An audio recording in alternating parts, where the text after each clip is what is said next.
সালাম আলাইকুম। হ্যালো বন্ধুরা, কেমন আছেন সবাই? আশা করছি ভালো আছেন।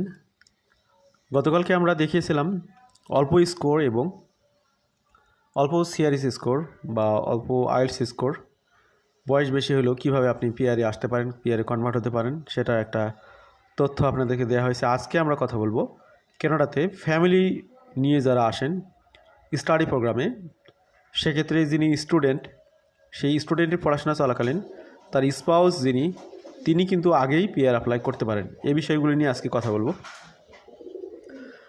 তো এখানে একটি পরিবারের প্র্যাকটিক্যাল এক্সাম্পল আপনাদেরকে দেওয়া হবে, সেই সাথে ফ্যামিলি নিয়ে যারা আসতেছেন কানাডাতে তারা কিভাবে এখানে পিআরের স্বপ্ন বাস্তবায়ন করতে পারেন তার তথ্যগুলো সঠিকভাবে চিত্রায়িত করা হবে আজকের আলোচনায়।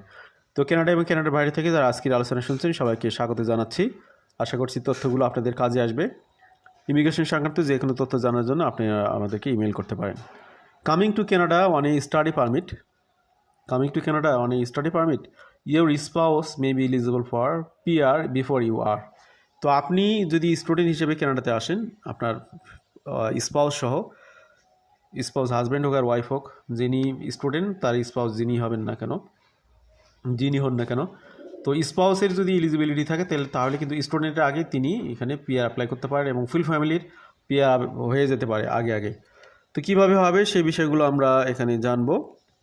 If a foreign national comes to Canada on a study permit and enrolls in a qualifying study program, their spouse could begin working on a spousal open work permit.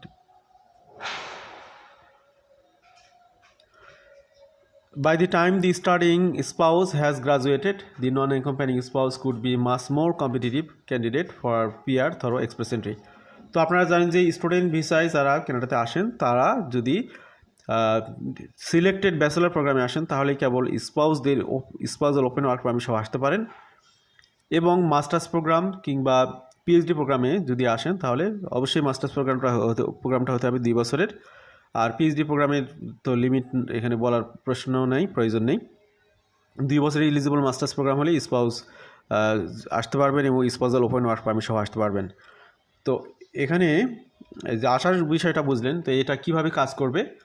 তো 4 বছরের ব্যাচেলর প্রোগ্রামে যদি কেউ আসেন স্পাউস সহ, তাহলে এই যে 4 বছরের জন্য তিনি স্পাউজাল ওপেন ওয়ার্ক পারমিট পাচ্ছেন। তো এখানে 1 বছর যদি তিনি এলিজিবল অকুপেশনে জব করেন, তারপরে তিনি কিন্তু ক্যানাডিয়ান এক্সপ্রেস ক্লাসে এখানে পিআর আবেদন করতে পারেন, পিআর আবেদনের জন্য এলিজিবল হবেন। আবার 2 বছরের মাস্টার্স প্রোগ্রামে আসলে সেক্ষেত্রে আপনারা এখানে 1 বছর পরেই দেখা গেলো যে স্পাউস যিনি আসতেছেন স্পাউজাল ওপেন ওয়ার্ক পারমিট নিয়ে, তিনি যদি এলিজিবল অকুপেশন